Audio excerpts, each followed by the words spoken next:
Sena Rakdevati Suleman dari kelas LKS 1C dengan NIM 240210083, mahasiswa program studi akuntansi Lembaga Keuangan Syariah Politeknik Negeri Cilacap. Pada video kali ini, saya akan menjelaskan uji validitas, uji reliabilitas, dan uji regresi menggunakan software SPSS berdasarkan data kuesioner yang telah diberikan di soal ujian statistika bisnis. Dalam soal nomor 1, kita diminta untuk menguji apakah instrumen kuesioner yang berisi 5 pernyataan, item 1 sampai item 5 valid dan reliable.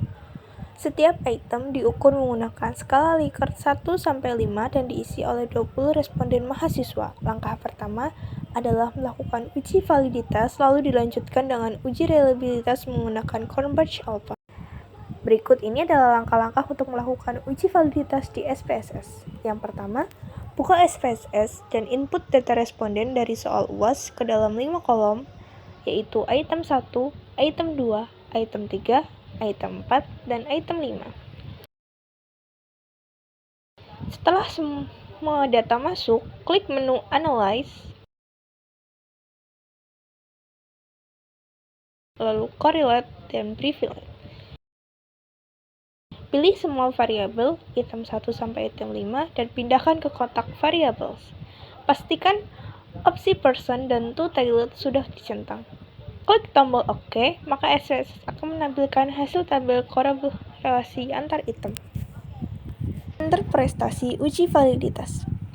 Berdasarkan hasil analisis uji validitas dengan metode korelasi Pearson menggunakan SPSS, seluruh butir item kuesioner menunjukkan nilai korelasi antar item yang sangat tinggi. Semua nilai korelasi antar pasangan item berada di atas angka 0,75 dan seluruhnya signifikan pada tingkat signifikasi 0,01 atau P lebih dari 0,01. Contohnya, korelasi antara item 1 dan item 4 sebesar 0,938, korelasi antara item 1 dan item 5 sebesar 0,928, korelasi antara item 3 dan item 5 sebesar 0,879.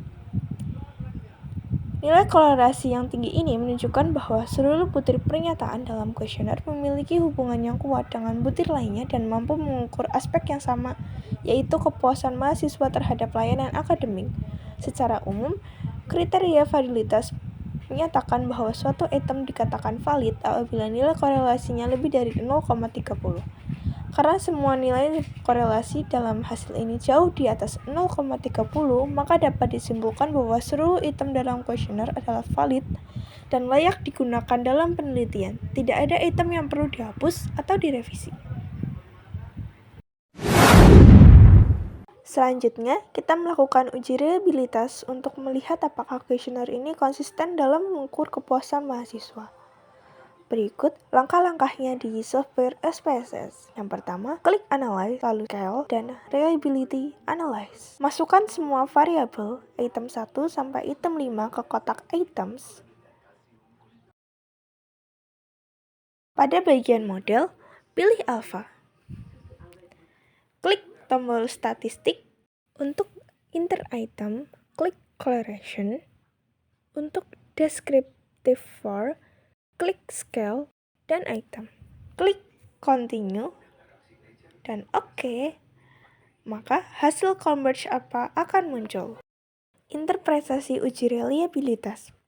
Berdasarkan hasil uji reliabilitas menggunakan metode Converge Alpha di SPSS, diperoleh nilai alfa sebesar 0,967.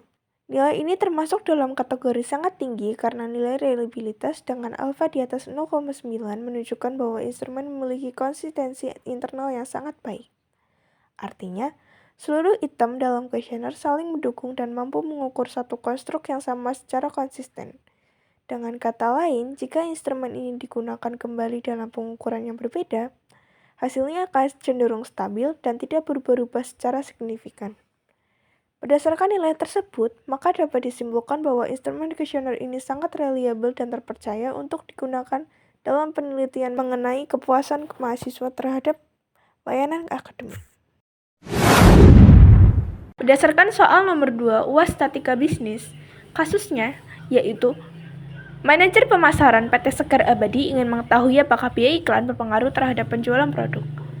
Untuk itu, ia mengumpulkan data selama 12 bulan, yang terdiri dari variabel bebas X adalah biaya iklan dalam satuan juta rupiah dan variabel terikat atau Y adalah penjualan produk dalam ribuan unit.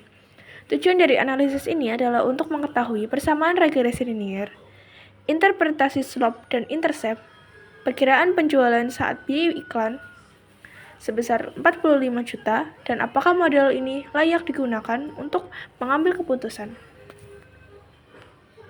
Berikut ini adalah langkah-langkah melakukan analisis di software SPSS. Yang pertama, buka SPSS, masukkan data biaya iklan atau X dan penjualan atau Y dari soal ke dalam data view. Setelah semua data masuk, klik menu Analyze, Regression, dan Linear. Klik tombol Plots, centang histogram.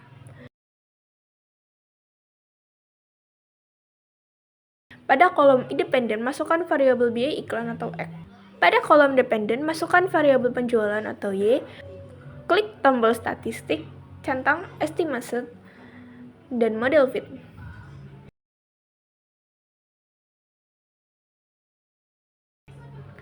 Klik continue, lalu klik OK untuk menampilkan hasil regresi. Interpretasi hasil uji regresi linear sederhana. Berdasarkan hasil analisis regresi linear sederhana menggunakan SPSS, diperoleh persamaan regresi sebagai berikut. Y sama dengan 13,784 ditambah 0,801X, di mana Y adalah penjualan produk dalam 1000 unit dan X adalah biaya iklan dalam juta rupiah. Nilai intercept atau konstansa sebesar 13,784 berarti bahwa jika perusahaan tidak mengeluarkan biaya iklan sama sekali atau X sama dengan 0, maka penjualan yang diperkirakan tetap ada sebesar 13,784 ribu unit produk. Ini mengabarkan bahwa masih ada faktor-faktor lain selain iklan yang turut mempengaruhi penjualan. Sedangkan nilai slope atau kemiringan garis regresi sebesar 0,801 menunjukkan bahwa setiap kenaikan biaya iklan sebesar 1 juta rupiah akan berkontribusi terhadap kenaikan penjualan sebesar 0,801 ribu unit atau setara dengan 801 unit produk. Tingkat kekuatan hubungan R dan R square. Dalam output SPSS bagian model summary diperoleh nilai R adalah 0,995 menunjukkan korelasi yang sangat kuat antara biaya iklan dan penjualan. Nilai S square adalah 0,990, artinya 99% variasi penjualan dapat dijelaskan oleh variasi biaya iklan. Hanya 1% sisanya yang dipengaruhi oleh faktor lain di luar model ini. Dengan nilai R square sebesar itu, model ini memiliki daya prediksi yang sangat tinggi dan kuat. Uji signifikansi model atau ANOVA. Hasil uji F pada tabel ANOVA menghasilkan nilai F hitung 984,784 dan signifikan 0,000 yang jauh lebih kecil daripada 0,05. Hal ini menunjukkan bahwa model regresi yang dihasilkan signifikan secara statistik. Artinya hubungan antara variabel biaya iklan dan penjualan bukan kebetulan, tapi benar-benar ada pengaruh nyata. Prediksi penjualan jika biaya iklan sebesar 45 juta rupiah. Jika perusahaan ingin mengalokasikan biaya iklan sebesar 45 juta rupiah, maka kita bisa menghitung prediksi penjualannya dengan memasukkan angka tersebut ke dalam persamaan regresi Y sama dengan 13,784 ditambah 0,801 dikali 45, Y sama dengan 13,784 ditambah 36,045 sama dengan 49,829. Maka, perkiraan penjualan yang akan diperoleh adalah 49,829 ribu unit produk atau setara dengan 49.829 unit. Dengan demikian, dapat disimpulkan bahwa biaya iklan memiliki pengaruh yang sangat kuat dan signifikan terhadap penjualan, dan model ini layak dijadikan dasar dalam pengambilan keputusan pemasaran perusahaan.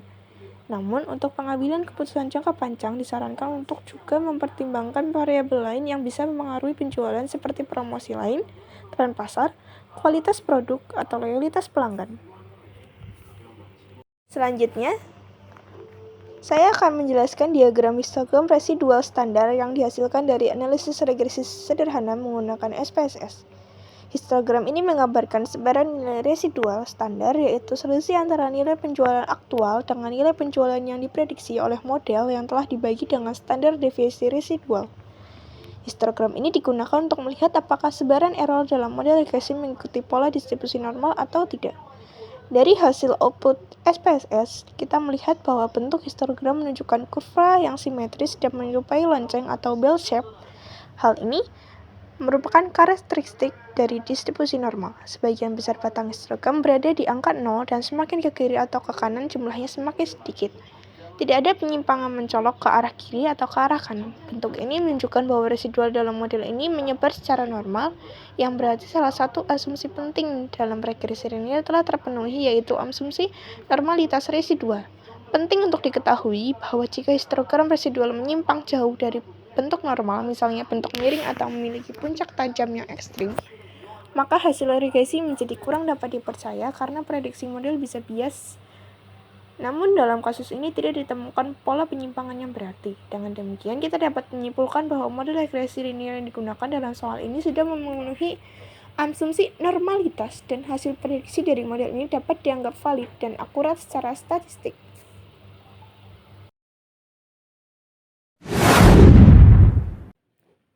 Demikian penjelasan saya mengenai analisis uji validitas, reliabilitas, dan regresi linear sederhana menggunakan SPSS berdasarkan soal UAS Statika Bisnis. Saya telah menjelaskan yang pertama, langkah-langkah penggunaan SPSS secara runtut. Yang kedua, interpretasi hasil output statistik secara lengkap. Dan yang terakhir, kesimpulan yang dapat digunakan sebagai dasar pengambilan keputusan. Semoga penjelasan ini dapat membantu. Demikian yang dapat saya sampaikan. Apabila ada kekurangan, mohon dimaafkan. Wassalamualaikum warahmatullahi wabarakatuh.